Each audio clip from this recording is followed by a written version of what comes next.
Hey, what's up, guys? Welcome back to the channel. Hope you guys are doing well. Welcome back to another episode of My Week in Perfume, where I tell you everything that I wore this week and what's going on. It's been a very strange week, guys. Some good things have happened, some really bad things have happened, both in perfume and, well, in the gaming world, which is disconnected from this channel. But we're going to go through everything that happened. If you enjoy this channel, if you want to keep up to date with everything, I have so many more reviews and ranking videos and sampling videos coming out. The Mean London sampling video coming out. My Amouage ranking at 5,000 subscribers. And I'm going to have some insane Amouage unboxings for some super rare gems coming up really soon. So without further ado, hit the sub button, hit the like button, and let's get into what I wore on Monday. Monday I wore something. I think this is the first time I've ever shown this on the channel. This is Serge Lutens Feminite du Bois, but it is a special bottle of it. This is the 30-year anniversary. You can see that little cool Serge Lutens art with the Feminite du Bois spelled vertically there. I think this is so Serge Lutens. I love the way they do limited editions.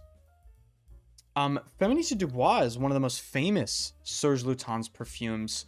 I think the story goes back then, I'm not sure when, maybe like 80s, 90s, something like that.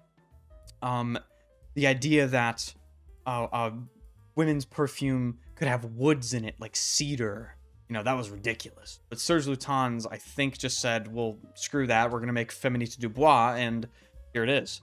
So Feminite du Bois is definitely a woody fragrance.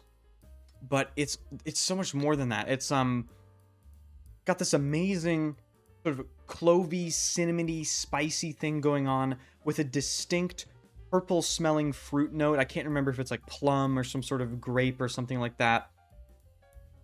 But you have these sort of almost spiced dessert, fruity spiciness things going on, and then it's this background of some florals, there's a little bit of rose I smell, there's a little bit of violet maybe, slight bitterness, but it's all over this beautiful dry cedar wood.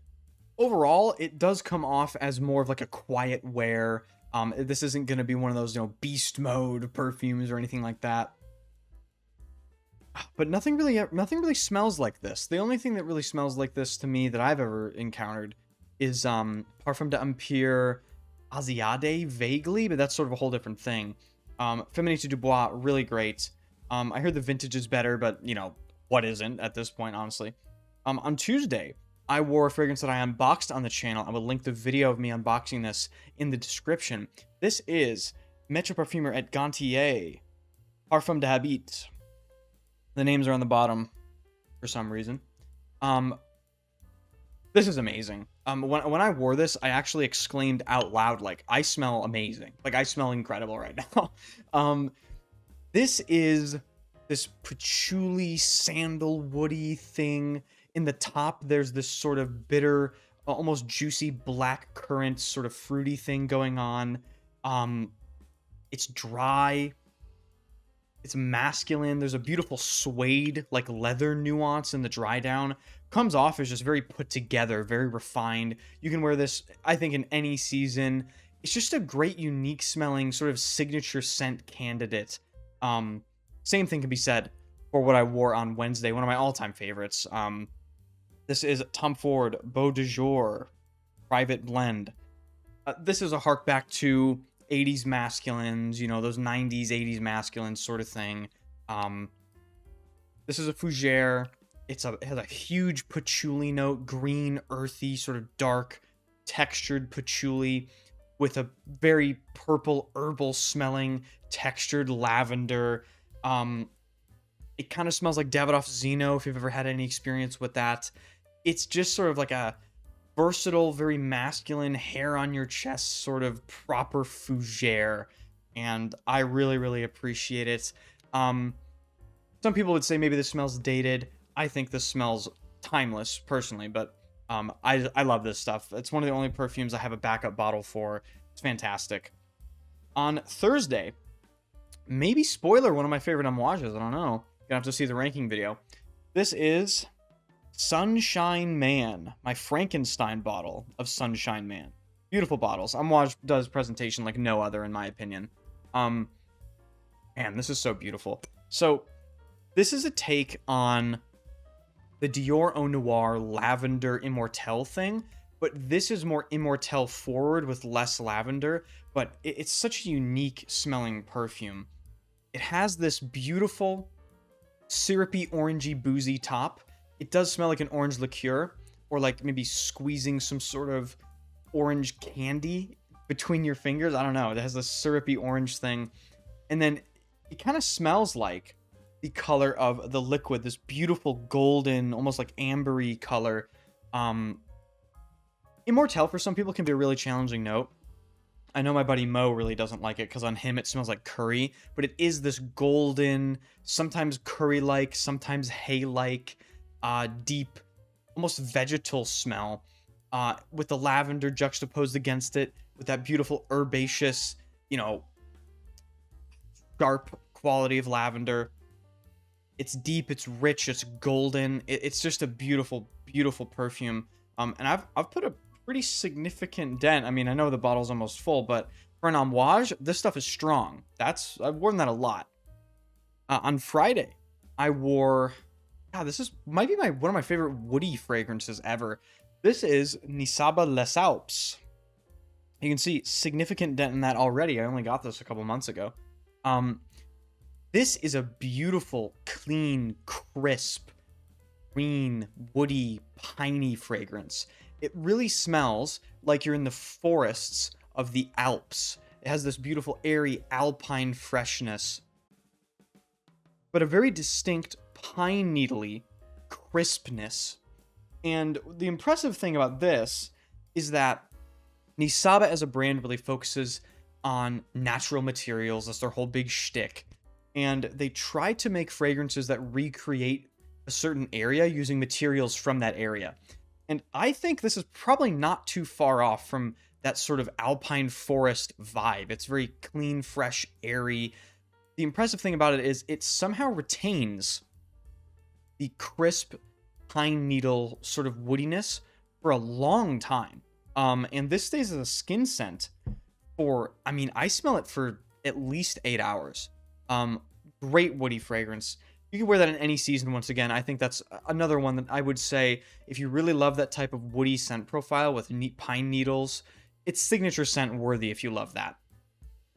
All right, moving on. We have another one of my, this has grown on me so much. I've only got this a couple months ago. This is Serge Lutens Myrrhe. This is my little atomizer of it. Oh my God, this is so good. This is basically Chanel No. 5 for men, but remove like all florals and you just replace it with resins.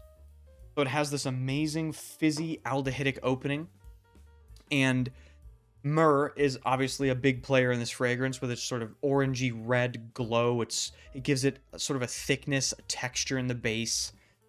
It does glow as you wear it, in my opinion. It is one of those fragrances that sort of radiates a certain energy. But it's also a very unique fragrance in the sense that it's such a massive contrast. It's such a huge contrast between cold, clean, fizzy aldehydes and this deep, glowing, resinous myrrhe. It's phenomenal. I love it. And tonight, I'm wearing this right now. I wore Serge Lutens Rose de Nuit. Well, would you look at that? What happened to the Rose de Nuit bell jar? Oh no. Story time. I ordered this about a month ago. In fact, it's probably been a month and a half now. I ordered 3 bell jars at the same time, directly from Serge Lutens' website. I ordered Rose de Nuit, La Myrrhe, and En Sunset Lavande. Okay? I opened the lavender one, En Sunset Lavande, and La Myrrhe, completely fine. They're just completely fine. There's a stopper, right? And you just twist it off and pull up, and it'll uncork itself, and then it's opened. However, Serge Lutens' bell jars are kind of notorious for sometimes being a little difficult. And this one, Rose de Nuit, was particularly resistant to me smelling the fucking perfume that I bought. Now, I didn't blind buy this. I already know what Rose de Nuit smelled like, which is why I bought it in the first place. But it was still upsetting because for about a month period, I tried to open it, couldn't get it open. Handed it to multiple other people. They couldn't get it open. At one point, I was considering putting this perfume in a soft vice and opening it that way. But of course, before any of that bullshit, I emailed Serge Lutens support the same day that I got the fragrance delivered. And I said, hey, like, I can't open this. Do you have any tips? Serge Lutens support got back to me, maybe the day after. And they said, oh, like, can you send us a video? We want to see it. So I sent them a video of me not being able to open it. That was a funny video to record. Handed my girlfriend the phone, and she basically recorded me struggling and failing to open this tiny little bell jar of perfume. So sent them the video, and then they get back to me and they say, they actually refer to it as a defective item. Okay. So I'll go, okay, there's some hope here. They might exchange it. They might refund me, whatever, right? Radio silence. Radio silence. The next part of that email where they call it defective was, we'll speak to our internal team to figure out the next steps. Well, apparently the next steps were to never talk to me again and ignore multiple follow-up emails I sent to their email support. So after a month and a half of not being able to wear Rose de Nuit, I said, you know what? Fuck this. I'm just going to break it. And yeah, I handed it to somebody and they basically put a cloth over it with pliers and just turned it exactly the wrong way. And the neck broke, saved all the perfume, and here we are. Now we can finally wear this. So, story time over. Sometimes you just gotta take matters into your own hands, right? And this is, of course, not all the juice. I saved most of it in another container. This is my little 5 ml decant. All right, Rose de Nuit. What is Rose de Nuit? This is a beautiful and actually uncommon example of a rose chypre fragrance. So it is a rose perfume. It starts off with this beautiful pink, bright, very friendly, fruity floral rose. It's a very light pink rose. It's kind of musky, it's slightly powdery, but there's something really unique about this fragrance in the fact that it is a rose chypre. So it starts off really bright, and then it eventually gets darker and darker and goes through this sort of like resinous, slightly powdery, musky direction. And in the notes, they list beeswax and I think maybe even honey on some websites. And it does give this fragrance this very distinct, waxy, thicker texture. And it's amazing. This is one of the most beautiful rose perfumes I have ever smelled. Like, it is beautiful. I can't even imagine a vintage version of this. Because, of course, in 2015, they IFRA restricted the amount of rose that could be used in perfume. So a pre-2015 bottle of Rose de Nuit must have just been magnificent. But it's still magnificent, I would say. And I'm so happy to finally be able to wear Rose de Nuit. Now, I just have to say, fuck you, Serge Lutens. Like, really. Ridiculous. If you didn't know, these bell jars shipped to the United States now. These are $347 a piece. And they left me hanging. They just left me hanging. Serge Lutens, I love your brand, bro. I don't want to talk about you this way, man. You know? Like, I don't want to do that. So I don't really know what I'm going to do. Maybe I should contact, like, credit card companies and be like, hey, charge that back. I don't know. I got the perfume, though. All right.